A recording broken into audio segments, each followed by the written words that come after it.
hated Halo 5 so much that 343 had to go to the furthest possible number from 5.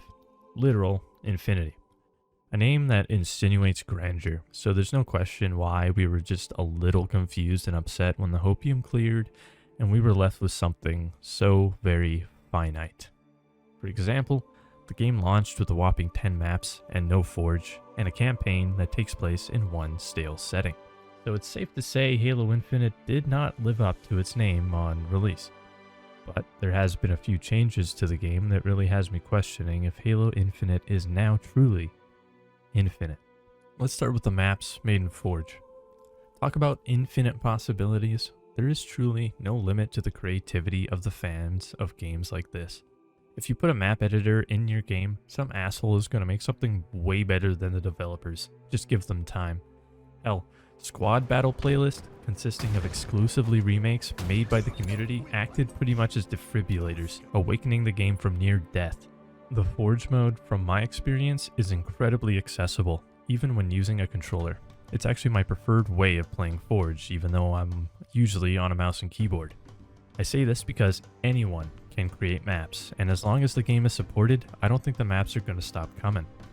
As long as 343 is hell-bent on releasing more community maps, and they fix that weird playlist map limit or whatever, I can confidently say that in terms of Halo Infinite's maps, they are reasonably infinite at this time.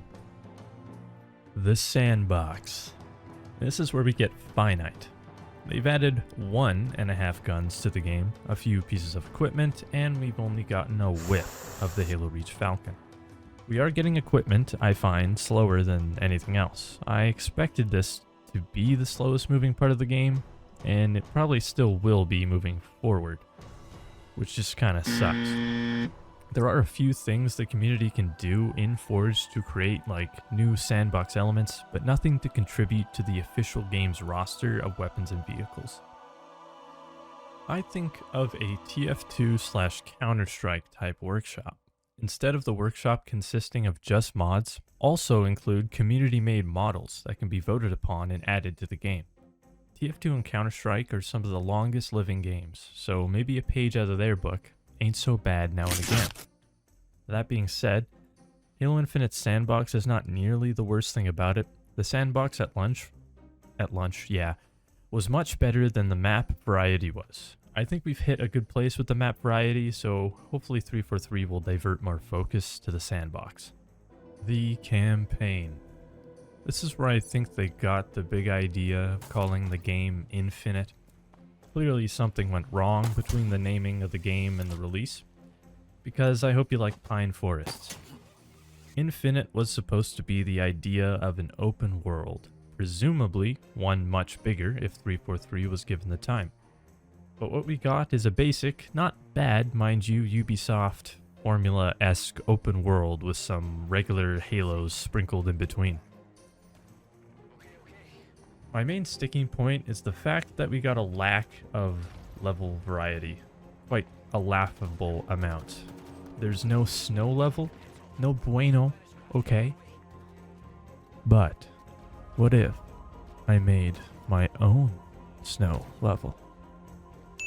Fuck yeah, you can do that. A dream come true. I never spent time in Forge to make a multiplayer map. Ew. No. I forged campaign maps that would have no AI on them, just in hopes that one day I could add some in. But now, with the 3-time map size from Season 4 to Season 5, brings what I would say is infinite campaign experiences. I was able to whip up a quick snow level just to see what I can do, and it's damn fun. I did hit a limit to the amount of AI I can spawn, but I'm 99% sure with scripting you can just spawn them with triggers to avoid the limit. In just a few months, probably even before that, we're going to have levels remade and new ones created close to Halo Infinite campaign standards. Halo Infinite is probably not actually infinite, alright? They're going to make another one when Microsoft wants money again, but for now we have the tools, now more than ever, to create the Halo we want. And it's my sincerest hope that 343 continues to engage and empower its community to change the game for the better. And then maybe we'll be that much closer to true infinity.